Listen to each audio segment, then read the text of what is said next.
Baie welkom aan elkeen van julle hier by die erediensgeleentheid van ons Stellenberg gemeente en ons lidmate, maar ook soos ons verneem mense van reg oor die wêreld wat ons het 'n voorreg dat julle vanoggend by ons kan inskakel en vandag hierdie geleentheid saam met ons deel. Ek groet julle in die naam van die Vader en die Seun en die Heilige Gees. Vergun ons om enkele gemeentesake net aan u deur te gee. Die eerste wat julle sal sien is die inligting oor ons betalings wat u kan doen, die erediens bydra, asook die maandeliks kollekte. Mense het geleentheid om dit sommer saam te doen. Ons wil regtig baie dankie sê aan elkeen wat in hierdie moeilike tyd 'n bydra gee. Van ons kerkraad se kant af is ons drasties besig om na ons begroting te kyk, ons prioriteite in 'n ander lig te sien, te herprioriseer en dan ook dringend en met drastiese stappe ons groot begroting na aanleiding daarvan aan te pas. Ons het 'n sterk vermoede dat ons feesmark nie sal plaasvind nie. Die feesmark is byvoorbeeld 20% daarvan maak 'n deel van ons gemeente se inkomste uit en daar word beplan aan 'n aanlyn feesmark, maar ons besef dat die impak van hierdie virus op vele se inkomstebronne 'n groot effek het en dankie vir julle bydrae aan die verband. 'n Deel van ons bydrae ook vanoggend is vir ons kosprojek, die tradisionele deurkollekte en ons probeer baie werk doen in die terrein van verligting vir mense wat swaar kry en die kollekte word dan vanoggend daarin afgestaan of 'n deel van ons inkomste wat u vanoggend gee. In die derde plek wil ons u nooi na ons markplein byeenkoms vanmiddag om 4:00. Die e-posadres, my e-posadres is onder aan die skerm en kom gesels saam daar by die markplein. Ons predikante beplan ook, ons het maar altyd gesukkel in die laaste tyd om wijksbyeenkomste te hou en ons beplan nou om mense te nooi na straat Zoom byeenkomste in die aand en ons kerkkantoor sal vir jou inligting, spesifieke inligting daaroor stuur en ons sal jou persoonlik ook nooi, mense wat lidmate van ons gemeente is. Dan natuurlik in die laaste plek die kategese, die inligting daarop kry u op ons webtuiste en ek dink ons kinders behoort teen hierdie tyd daaroor ingelig te wees. Elke Sondag, vir sommige is dit die hoogtepunt, is daar 'n lekker kindermoment en ons kan daarna kyk en dankie vir die groot mense se geduld ook om 'n bietjie uit te hou, ook terwille van die kinders, maar soms is dit ook vir julle die hoogtepunt.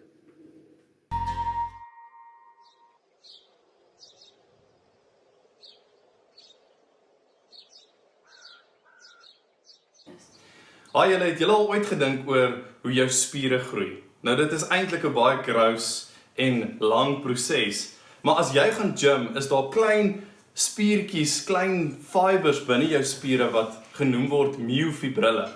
En hulle skeer elke keer wanneer jy jou spiere onder stres sit. So as jy al ooit gedink het oor hoe mamma en pappa oefen of hoe julle miskien oefen en hoe word my sterker, is dit hierdie myofibrille wat skeer en dan weer sterker saamgroei. En dan word hierdie spiere baie sterker. Nou dit is eintlik 'n grous en lang proses, maar dit is hoe ons sterker word. Maar harde tye, stresstye, maak ons soms sterker, soos met ons spiere.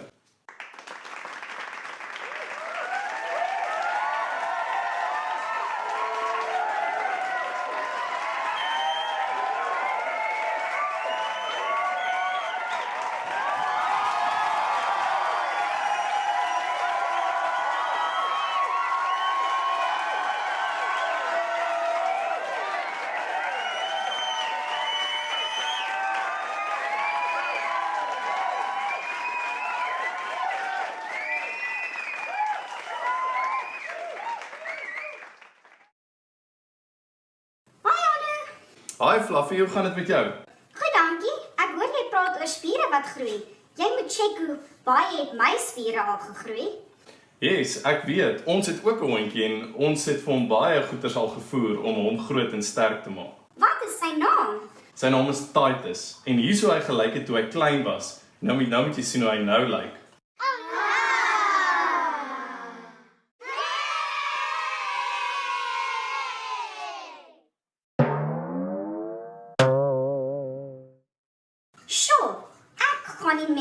gesukkel nie. Wat het julle vir hom gevoer? Ons het net vir hom normale hondepille gevoer, Fluffy, net soos wat jy miskien eet. Eeuw, ek eet ook net hondepille. Ja, Fluffy. Maar vandag gesels ons bietjie oor hoe Petrus vir ons sê dat ons kan sterker word as gelowiges. Ons kan groei as gelowiges, maar ons moet ook, net soos wat ons gym en spiere groei, moet ons ook oefen oor hoe ons sterker kan word. En ons ook sekere maniere wat ons moet versorg ons geloof en sekere goed wat ons met ons geloof moet doen, net soos wat ons met Titus gedoen het om hom so groot te maak. Soos?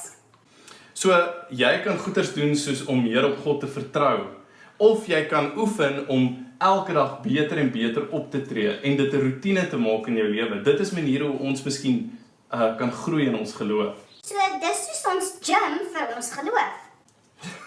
Net so, Fluffy, presies so. Ons kan ook oefen in ons geloof en beter raak as ons dit deel maak van ons alledaagse, elke dag daai roetine volg, dan kan ons ook groter en sterker raak in ons geloof. Annie, kan jy vir my ook van my grootmaakpille van jou hond gee? Ja, Fluffy, ons kan nou vir jou van daai pille gaan gee.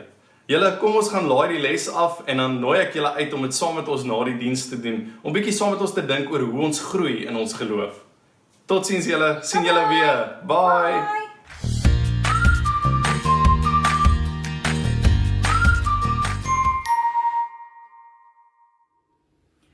Willie van der Merwe is 'n dosent in godsdienstfilosofie, professor aan die Vrye Universiteit van Amsterdam. Hy het in 'n digbundel, Doodmenslik, het hy 'n baie mooi gedig geskryf, Optelsom. Hy dra die digbundel op aan sy vrou Letty, wat van 'n trap afgeval het en oorlede is in hulle huis in Nederland. Ek dink die gedig is baie toepaslik op ons omstandighede vandag. Optelsom. Jesus, min my, tel my op, maal my, deel my, tot ek klop. Amen. Ons skriflesing vanoggend kom uit 1 Petrus 2, ek lees van vers 2 tot 9. Soos pasgebore kindertjies smag na melk, moet julle smag na die suiwer geestelike melk, sodat julle daardeur kan opgroei en die saligheid verkry. Julle het immers ondervind dat die Here goed is. Kom na hom toe, die lewende steen, wat deur die mense afgekeur is, maar deur God vir die ereplek uitverkies is. Laat julle as lewende stene opbou tot 'n geestelike huis, om 'n heilige priesterdom te wees en geestelike offers te bring, wat deur Jesus Christus vir God welgevallig is. Daarom staan daar in die skrif, kyk, ek lê in Sion 'n hoekklip, uitverkies vir die ereplek. Wie in hom glo, word nooit teleurgestel nie. Julle wat glo, deel in hierdie eer, maar vir die wat nie glo nie, geld die woorde. Die klip wat deur die bouers afgekeur is, juis hy het die belangrikste klip in die gebou geword, en 'n klip waaroor 'n mens struikel en 'n rots waarteen jy jou stamp. Hulle struikel omdat hulle nie aan die woord gehoorsaam is nie. So het God dit ook vir hulle bestem. Julle daarenteen is 'n uitverkore volk, 'n koninklike priesterdom, 'n nasie wat vir God afgesonder is, die eiendomsvolk van God, die volk wat die verlossingsdade moet verkondig van hom wat julle uit die wonderbare duisternis geroep het na sy wonderbare lig. In hierdie tyd kry vele van ons baie ernstige tot skreeusnaakse WhatsApp en Facebook boodskappe wat vir ons gestuur word. Een so groep wat by my uitgekom het, is 'n Facebook groep met die naam View from my window. Mense van oor die hele wêreld plaas hier foto's van hulle tydens hulle inperking, van binne na buite, deur hulle vensters. Daar is 'n pragtige uitsig oor Lake Como in Italië, vanaf 'n redelike deurmekaar naaldwerkkamer en uitsig op die tuin. Hierdie volgende een is Vienna, Oostenryk, 'n ou stad, niet met bouery en berge in die verte. Hierdie een sê, mine is not great, 'n woonstelgebou in Cambridge, Engeland. Volgende een uit Toronto, Canada, die een met daar 3 kuikens. 'n foto uit die vliegtuig, heading home. Iemand wat in Moskou teen 'n baksteenmuur vaskyk. Ja, ma met 'n 7-jarige kind, moontlik in angs oor haar siek kind op 'n deurmekaar bouperseel. Hierdie een 'n verwaarlose klein erf in Mexiko-stad Argentinië, 'n mooi toneel in Reykjavik. Die volgende een op ons agtertuin, 'n foto vanuit ons kamervenster. Ek het in hierdie tyd foto's gekry van my eie kinders, een in Johannesburg, die ander een uit Londen, die ander een uit Koffiefontein, die ander een uit Gansbaai en die ander een hier in Eversdal. Elkeen se individuele foto vertel 'n unieke verhaal. Dit is miskien nie so romanties dat dit jou asem wegslaan nie. Sommige baie mooi, sommige is net doodgewoon. Miskien sommer net mine is not great. Ek wonder hoe lyk jou foto, jou omstandighede. Die omgaan met hierdie gedagtes het my, en hierdie foto's het my in 'n soort van 'n vreemde gemoedstemming geplaas. Oor 'n ongekende verbondenheid met my eie familie, maar ook mense vanuit die hele wêreld en van oor die hele wêreld. Ek wil amper sê van Moskou tot in Durbanville, mense in dieselfde bootjie, maar in totale ander omstandighede, baksteenmuurtjies, eentjies wat stap, siek kinders in die hospitaal, ja, verlange na geliefdes van mense waarvoor jy omgee. Waar het dit ook al gebeur, nie in my leeftyd nie, dat ons so dieselfde taal praat, dat mense so dieselfde taal praat. Petrus, eintlik Silvanus, wat hierdie brief geskryf het, wat ons gelees het, sy konteks is heeltemal anders. Dis geskryf in die omgewing van 65 tot 85 na Christus. En hy praat met mense wat in verskriklike moeilike omstandighede leef. Die afgelope Sondag het ons stil gestaan en het ons gehoor dat hy aan mense geskryf het wat daar in die noordelike streke van Klein-Asië gewoon het, in die moderne Turkye, wat as gevolg van hulle geloof vervolg en onderdruk is. Hy skryf aan hulle om hulle te bemoedig. Die brief se oorhoofse tema is hoop in lyding. Hy wil vir hulle probeer help en sê, hoe moet hulle optree? Watter raad kan hy vir hulle gee? Wat is hulle uitwaartse optrede? Maar veral ook die innerlike prosesse wat in hulle plaasvind tydens hierdie moeilike omstandighede. Ons kan nie ons omstandighede vergelyk met mense wat in 70 na Christus geleef het nie. Hulle het hulle unieke vyande gehad, sigbare en onsigbare. Die konteks waarin ons leef verskil heeltemal. Ons foto's lyk anders. Of ons nou in die noordelike voorstede bly of waar ons ook al in die wêreld sit. Elkeen van ons het sy eie belewing en ervaring van hierdie omstandighede. Sommige se verhale is die van onsekerheid en angs en kommer, verlange, alleenheid, heimwee, verdieping, konflik, opstand, magteloosheid, ja, vrede, dankbaarheid. Wat is joune? Moontlik vaskyk teen 'n baksteenmuur of uitsig oor 'n lieflike meer. Die skrywer beklemtoon dat hulle die volk van God is in die brief, wat op die kosbare hoeksteen van Jesus Christus gebou is. Dis hulle basis. En dan gebruik hy verskillende metafore om aan hulle te verduidelik dat hulle baie waardevol is. En hy beklemtoon die feit dat hulle die volk van God is.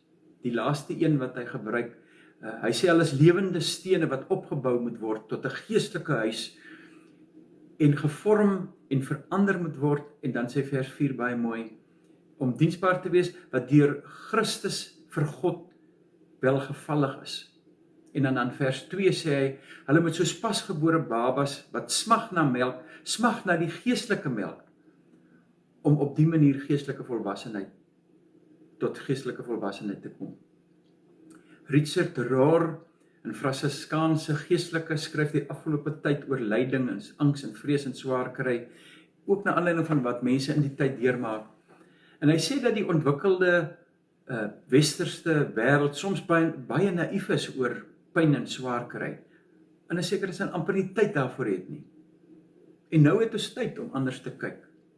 Hy sê ons hanteer hierdie dinge dikwels gewoon deur dit te ontken of vas te byt en ons tande te byt en deur te druk met ons eistere wil, of ons neem 'n pilletjie om ons rustiger en kalmer te maak, of ons kry terapie.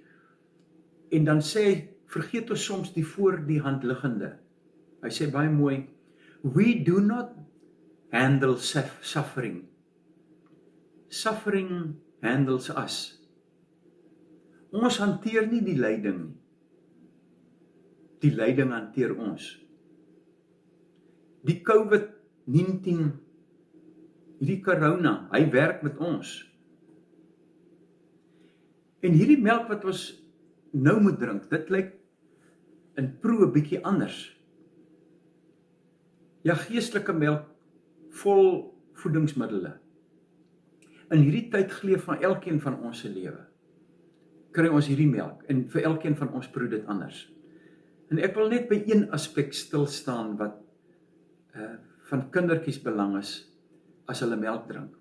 Kindertjies verander, hulle groei, hulle ontwikkel, hulle begin woordjies praat, hulle kruip, later wankelend loop, hulle begin eet vaste koste, hulle eet later self, maar voortdurend vind daar aanpassing en verandering en ontwikkeling plaas. En jy kry bekommerde ouers en bekommerde grootouers as hierdie ontwikkeling nie plaasvind nie. Met geestelike melk verander jy, ek wil amper sê, moet jy verander, groei jy, word jy opgebou, en moet jy opgebou word as 'n lewende steen wat 'n unieke rol en 'n besondere rol in jou en my unieke omstandighede speel. Ek verwys na die luiperd in 'n kort artikel oor die kerk in ons onlangse Stellenberger. Die luiperd wat een van die dierespesies is wat die beste aangepas is, blykbaar, om by sy veranderde omstandighede aan te pas.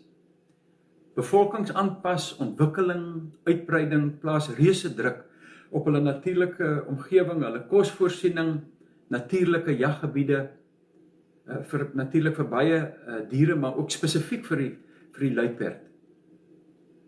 Die luiperd is wat aanpasbaarheid betref, sê hulle, die koning van die diereryk. Jy sien hom stap in die winter in die sneeu op die Bolandse berge, maar ook in die dorre Namib. En afhangende van die terrein van hulle jaggebiede, verskil hulle gewig en hulle grootte. Hulle pas selfs met hulle pigmentasie aan. In Indië en in die ooste byvoorbeeld het daar mettertyd 'n swart mutasie in velkleur gevestig, wat 'n luiperd uitstekend toerus om in die donker vir hom te kamoufleer en te help om suksesvol te jag. Hoe drink jy die melk wat nou deur jou omstandighede vir jou gegee word? Of jy kan dit uitspoeg, want dit akkodeer nie so lekker met jou spysvertering en jou smaak nie.